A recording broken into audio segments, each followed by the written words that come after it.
Hi coaches, here are 3 reasons you should think about running the pack line defense. So number 1, you're forcing outside shots. Because everyone's packed in the paint, it makes it hard for layups and scoring in the paint. Number 2, hard to score low posts because we make it difficult to pass the ball to a low post, and when it does go to a low post, we choke the low post, meaning we double team it. So this is great for especially small teams if you want to force the ball outside. And number 3, so there's a lot of dribble penetration offenses out there. This is great because your help player is already in help position and stops the penetrator from penetrating. Hi, so here are 3 reasons you shouldn't run the pack line defense. Number 1, your players have to be great at closeouts. Because the help is coming from the strong side, when the dribble penetrator beats his man, he kicks to the strong side. That's a lot of opportunity for the player to shoot or drive, so closeouts are paramount in this defense. Number 2, it's a very team-oriented defense. Players need to be in position, ready to help, and they have to be within the pack area. If there's no communication and your players are not disciplined enough, the defense will break down. And number 3, if your opposing team can shoot lights out from the 3-point line, this is probably not for you. So what is a pack line? Quite simply, it is literally a line. It's a line that's 3 or 4 feet within the 3-point line, as indicated by the black line here. Everything in that area is called the pack line area. And the rule is all your players must be within the pack line area at all times on defense, except for the on-ball defensive player. Now we're going to talk about positioning. Every other player has to sag off. All the off-ball defenders have to sag off, and they want to be in a help position about halfway between the ball and their man. So let's take 3 for example. 3, instead of a denial position, which is up close like this, 3 is sagging off 1 step back and taking a position about halfway between his man and the ball. Why is this important? Because if 1 penetrates and beats their man, 3 is already in help position, and this whole concept of pack line is make it difficult for the offense to dribble penetrate. So let's take a look at how the defense shifts if we rotate the ball. Let's say 1 pass to 2. Now, on the flight of the ball, the entire defense has to shift.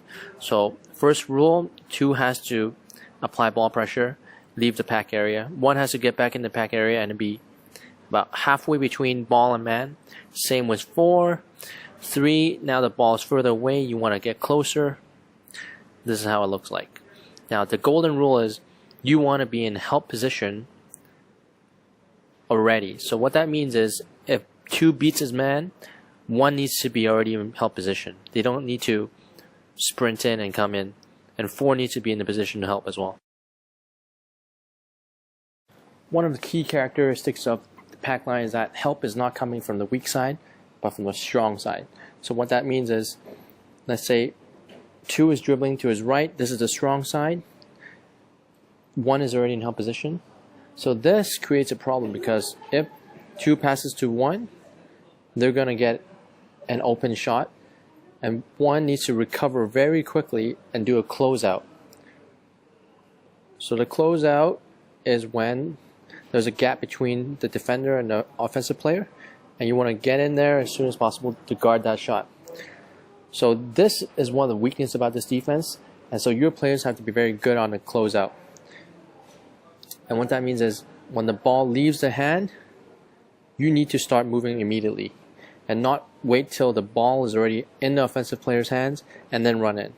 On the closeout, there are several key points.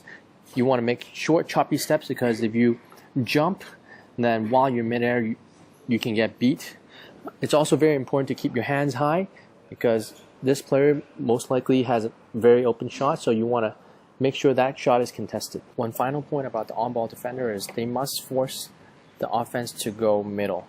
Unlike most defenses where you force baseline, the whole system revolves around forcing the player middle.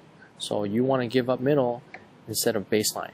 Why? Because we don't want to give up the low post and the pack line. If the we allow baseline, this pass to a low post becomes very easy. So that's why we want to force middle. So let's talk about guarding the post. The pack line is all about not allowing the people to score within the post. And even if you're a small team, this allows you to get the ball outside of the post. So here are a couple of rules. Number one, you see a box underneath the rim, and that box is called a post box. You absolutely want to push or keep your player outside this zone. The moment it catches that deep, it's very hard to guard or double team and to help. And in order to do that, you also need to make sure you want to deny the ball from the top. You cannot let the player, let's say 5, get a direct pass from the top. Because if they do, they have too many options to play one-on-one. So what you want to do is you want to almost front your man and make it difficult for them to get the ball. Now this is why, so when you're guarding the post, you want to almost front the man, deny the ball, and this is why you don't allow the baseline pass or drive. You want to force the middle, because if they're allowed to go baseline, they can pass the ball. But if you force the middle, it will make it very difficult to go to the post. So let's say the low post gets the ball. At this point, you don't want to keep fronting the man. You want to back off and then wall up. Right? You do not want to give up baseline. That's why you back off. Because if they do get baseline, it's impossible for the help to come. At this point, you have several options, right? You can have 3 come and double team and force the ball back out. Or you can get 4 to come in, and what you do is you wall up. Both of your hands straight up in the air and force the post to pass the ball back out.